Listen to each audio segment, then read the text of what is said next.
Tonight on CTV News, another month, another wellbeing survey, but how relevant is Sarah this time? The public's being urged to get behind a cycle campaign, and Christmas cheer returns to an old Christchurch favourite. Broadcasting across Canterbury, from the CTV studio, this is First at 5. Good evening to you. A scathing report into the Fonterra botulism scandal has been released today. The company is under fire for how it handled the fallout of the baby formula scandal.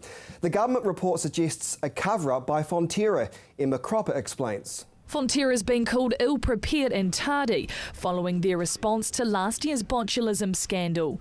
The government released its final report of the independent inquiry into the incident, which saw millions of the dairy giant's product withdrawn from shelves worldwide.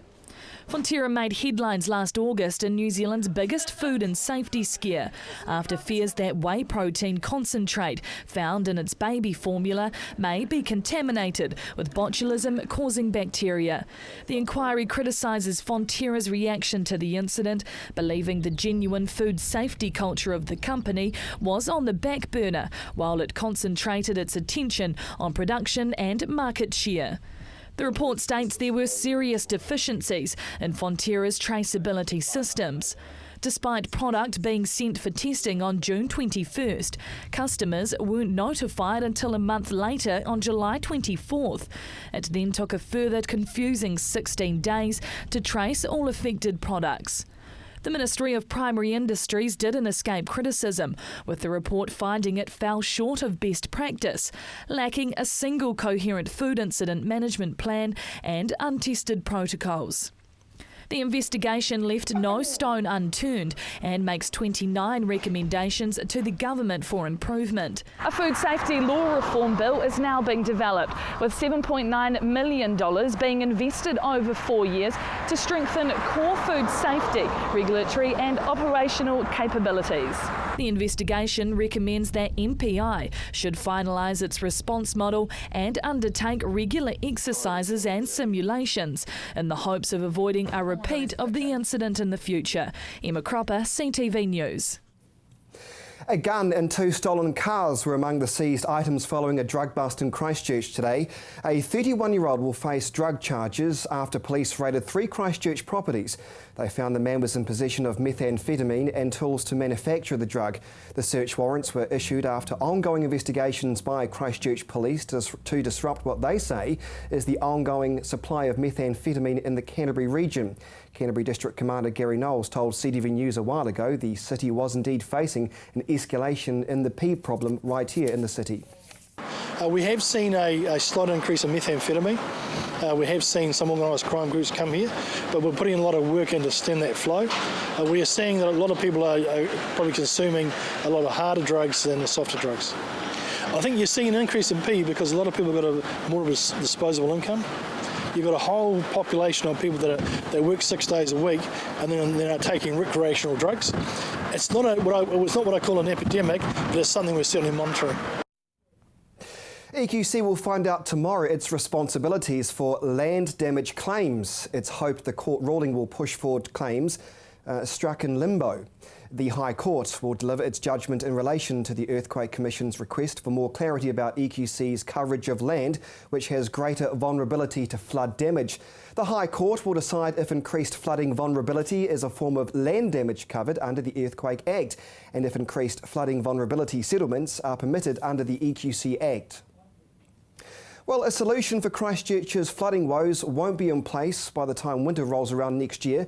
The Christchurch City Council will hold public hearings this week after receiving submissions on its proposal to reduce flooding in the Flockton area. The council proposal is to widen the Dudley Creek and create higher flood banks at a cost of $48 million. Infrastructure Rebuild General Manager John Mackey says, like any good thing, it certainly takes time. To other news now, a crowdfunding initiative to provide bicycles for Christchurch's CBD is one step closer to reality. Marcus Gibbs took a look. Every day it's estimated more than 50,000 Cantabrians cycle to and from work or for leisure. Now a group of cyclists want to capitalise on the city's bike-mad reputation to launch a new public bike share program for locals and tourists alike. Now's sort of the time to get something on the ground, and that's what we're trying to do is get a pilot on the ground and get people talking about the idea, trying it out, and perhaps saying this is something we want as part of our future public transport. After more than 2 years of planning and pitching to the council and government organisations, this online campaign is a last-ditch effort to turn a dream into a reality. Anyone who's registered can go and grab a bike anytime. It's all automated.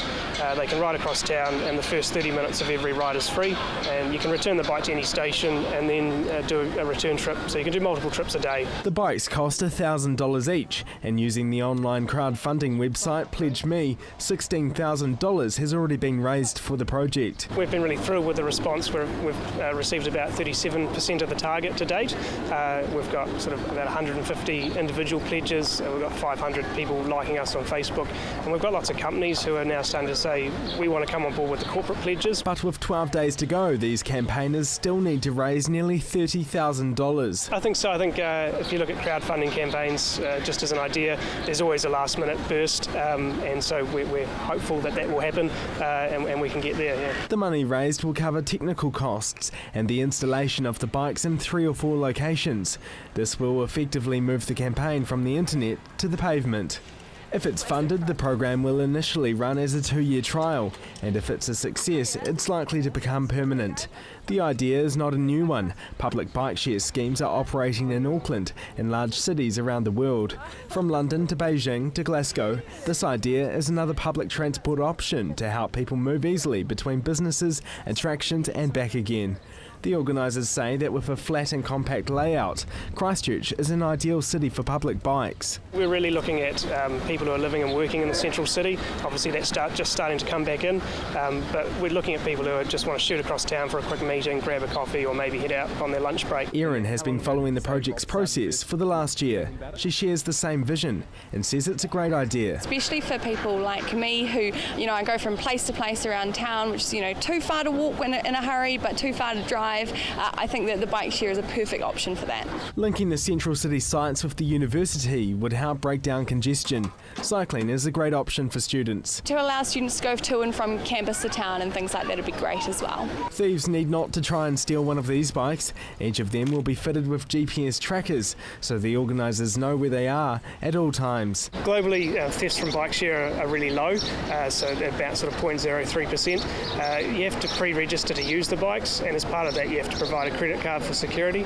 So yeah, in actual fact thefts are really low, and we've had them out at the University of Canterbury with students out there, and in 3 years we've never had a bike stolen. With 12 days left to go, the organisers are hoping they will meet their project targets.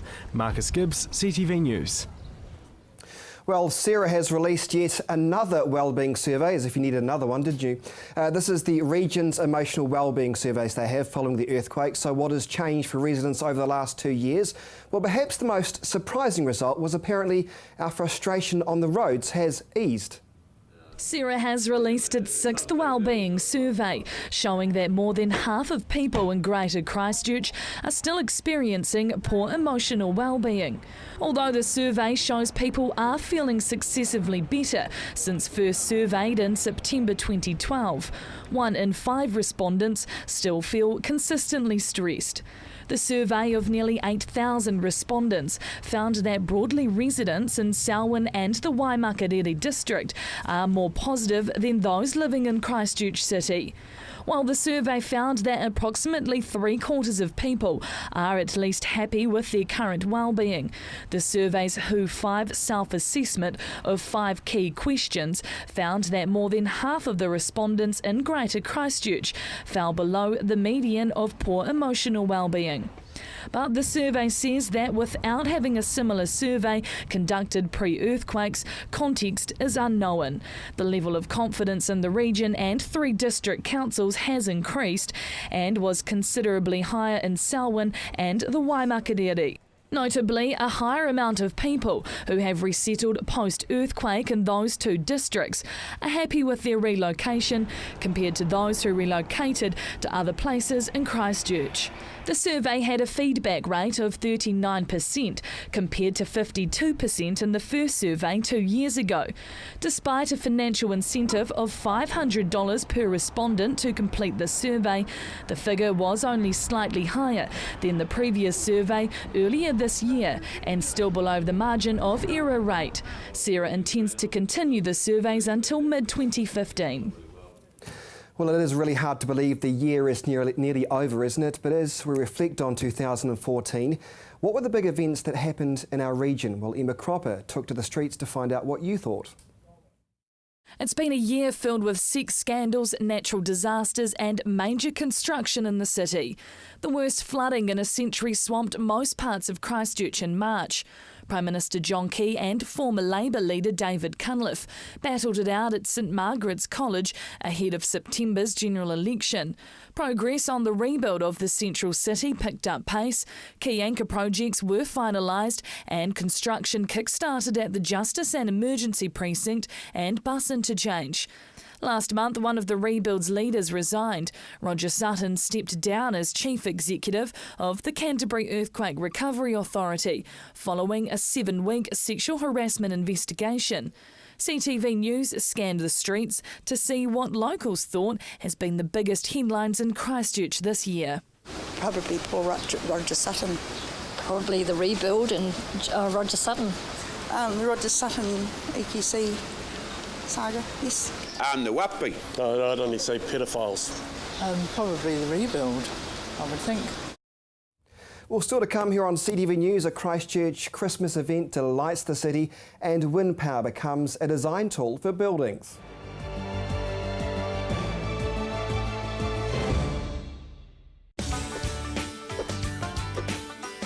Make a date every Thursday night. The Owl and the Pussycats have returned. I'm the Owl and the women will be the panel. Make sure you get your letters and correspondence in and we'll answer your queries every Thursday, 8:30 here on CTV. When we were kids, saving the world seemed like the easiest thing you could do. But the world has changed and the problems are bigger than we'd ever imagined. People are starving, the environment is under pressure, the climate is changing fast and we are running out of fresh water. There's so much distraction it can get hard to see where you can make a difference. With so many other things going on, where do you start? Well, feeding the world gets a little easier when you start by planting the right seed. Protecting the future is possible when you know how and have help. And if we work together to tackle the big challenges, everyone can live well. At Lincoln, we're on a mission to feed the world, protect the future, and help everyone live well. So don't settle for just any future. Join us and make a difference.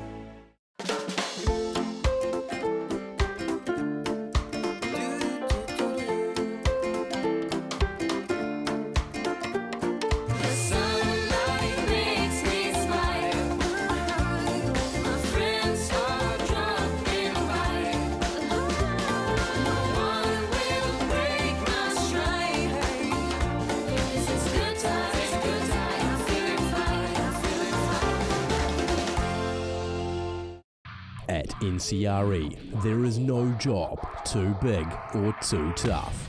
We can take care of all your air conditioning, heating and electrical needs. NCRE, we'll get you sorted. Blackwells has a proud history presenting leading vehicle brands, extensive backup and service for a total one-stop driving experience. Holden, Mazda and HSV new and used vehicle sales, servicing, parts, paint and panel, Isuzu truck sales and service, all together in one convenient location. More selection, more value, more quality and more reasons to make Blackwells your #1 choice. Visit Blackwells today, corner Waterloo Racecourse Road, Sockburn or online at blackwells.co.nz. Take a Break showcases some of the best that the South Island has to offer. From fun-filled adventures, great places to eat and stay, and of course beautiful scenic landscapes. Take a break, don't miss it.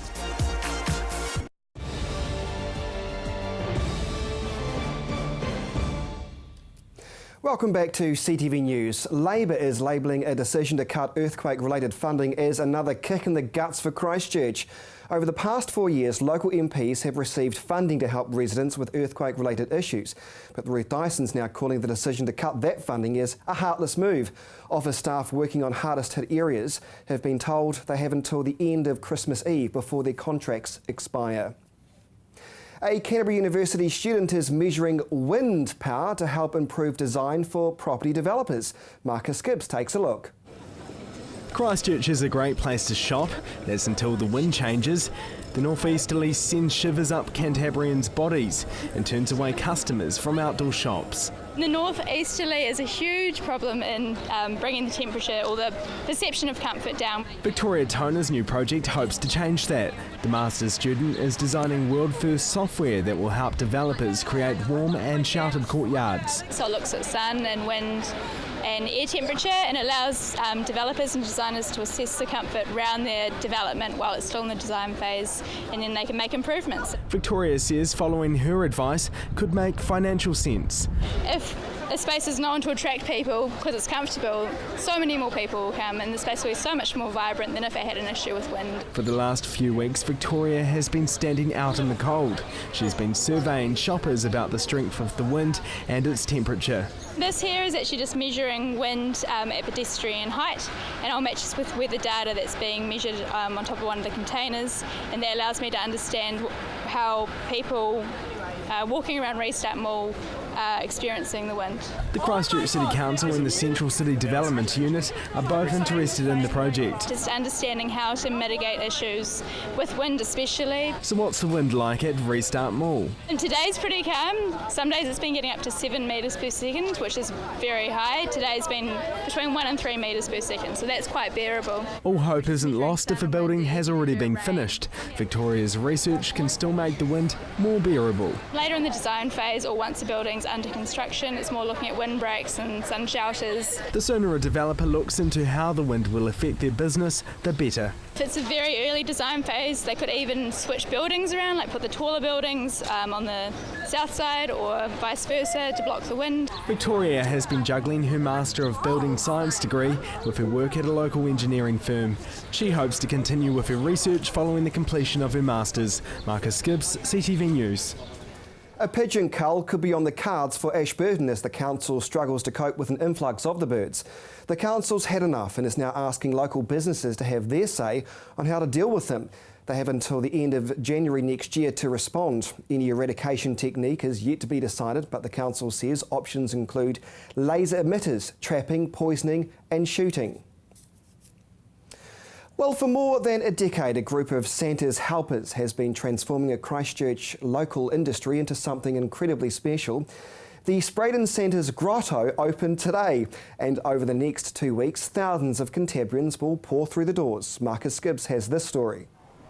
It's only the first week of Christmas, but Santa has already come to Sprayden. The Southwest Baptist Church has been transformed for the festive time of year. I think it's awesome, yeah, and I think the kids, or everybody just seems to love it, heaps. Linda and her brother kick-started the grotto more than a decade ago. I think we're just kids at heart. The grotto didn't always look this elaborate. At first the setup was a simple nativity set. But over the last 14 years, Linda's transformed that into this, Santa's giant grotto.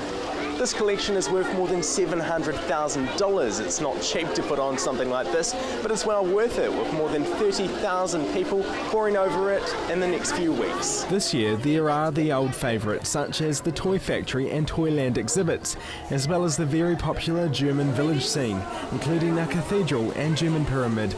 The grotto competes with the city's various Christmas light extravaganzas, like this one on Shands Road.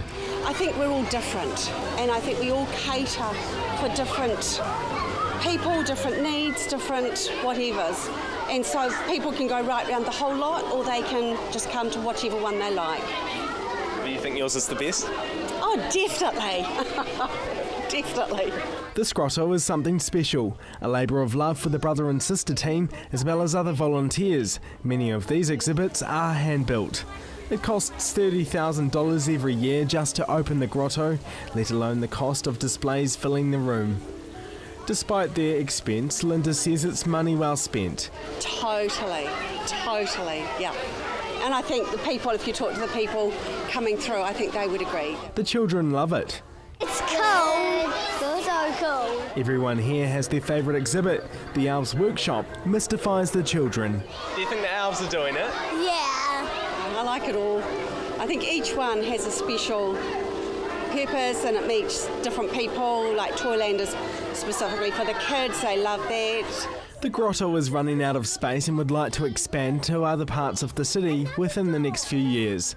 Marcus Gibbs, CTV News. What a great story. Well, it's summertime and ECAN is warning against the proliferation of the Chilean needle grass, which appears to be taking over the region's farm pastures.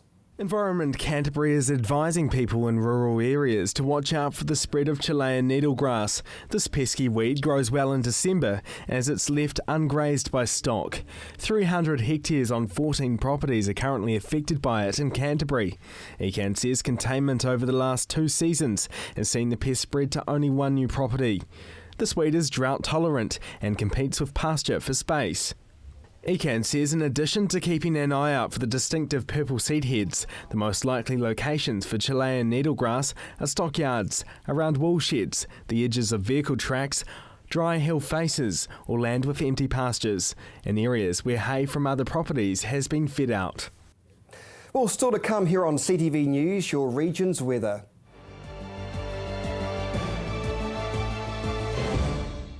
Southern Newsweek is an Otago-based news bulletin. Watch this every week to stay in touch with what's happening in and around your community. Stay in the know with Southern Newsweek, 11 a.m. Saturdays, right here on CTV. Action Removals, offering short or long-term storage facilities, full packing services, comprehensive rates, all fully insured and with 6 vehicle sizes to choose from. Earthquake repairs? Action Removals pack, move, store and return your valuable possessions stress-free. Action Removals, a family business that has been operating in Christchurch for over 10 years. Action Removals, your one-stop removal service on time, every time. 0800 222 526.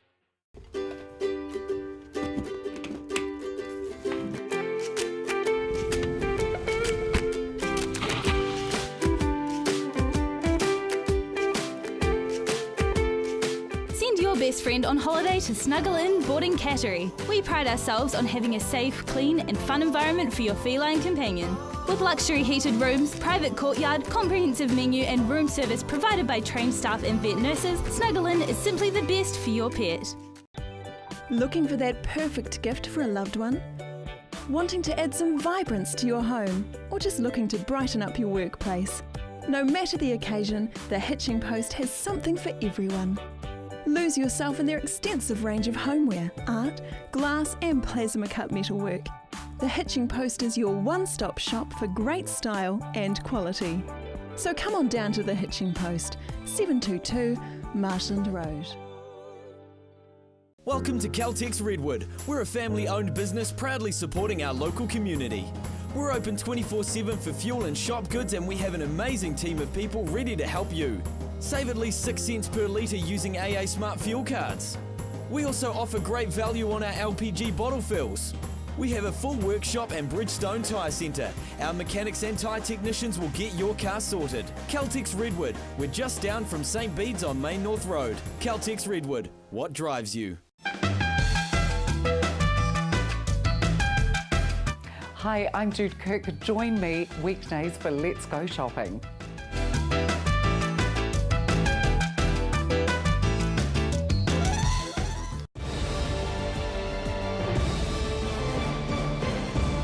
Welcome back to CTV News. Well, another milestone in the rebuild of Christchurch happens tomorrow. After being out of action since the earthquakes, the Christchurch Tram restaurant is back to its dining hours as of tomorrow night. Christchurch restaurant Tram is back on track for dinner. The tram has been out of action since the February 2011 earthquake, but repairs last month to the loop's track saw the tram's normal daytime service resume.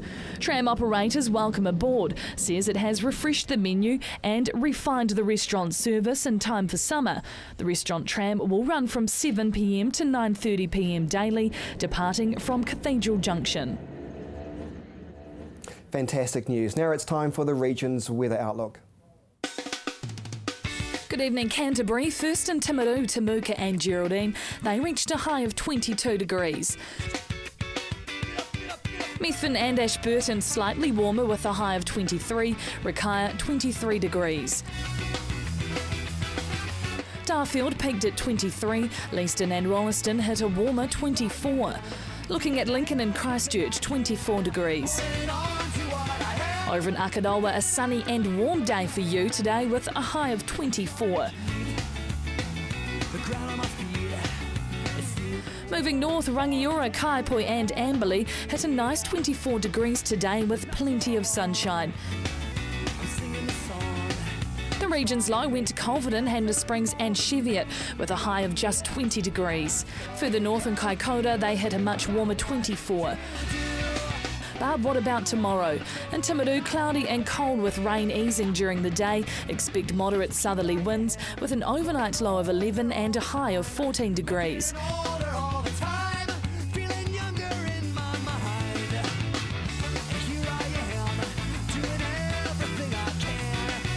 In Ashburton, a wet and chilly Wednesday in store with southwesterly winds and rain for most of the day. 11 degrees overnight with a high of 14.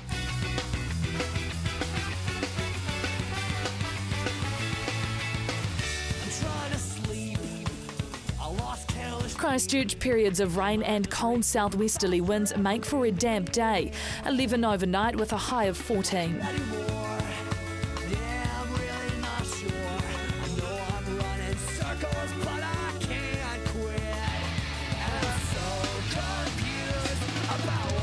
In Kaikoura, cloudy and cold with rain easing during the day. Expect moderate southerly winds. 11 degrees overnight, your high just 2 degrees warmer, reaching 14.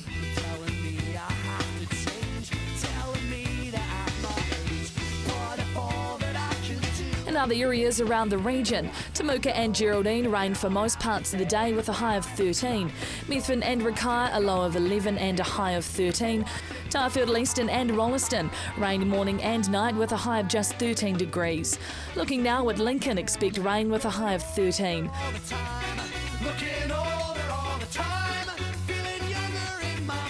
Over in Akadawa, an overnight low of 11 and a high of 13.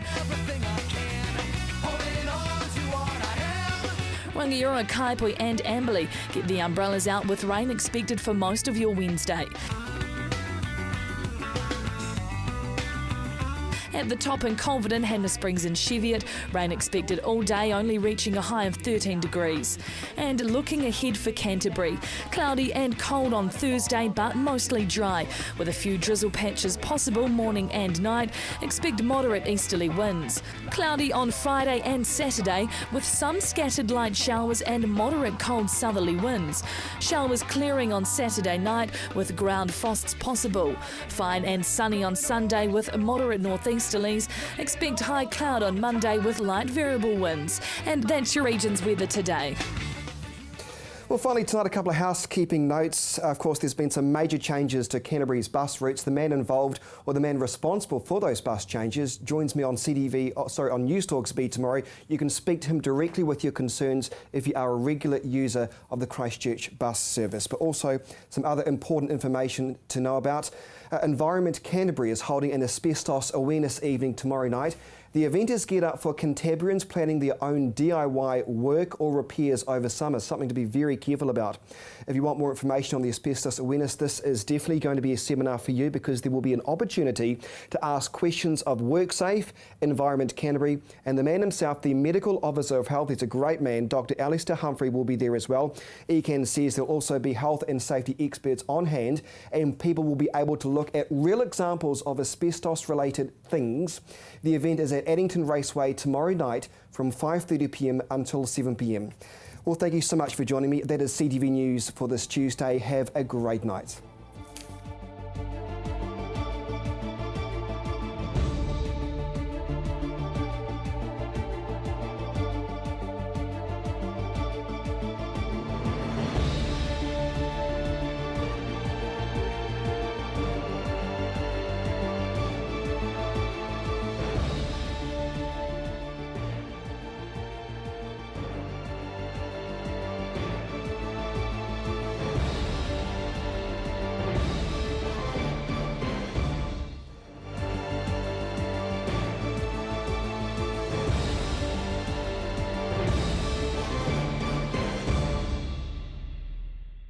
supporting local content so you can see more of New Zealand on air.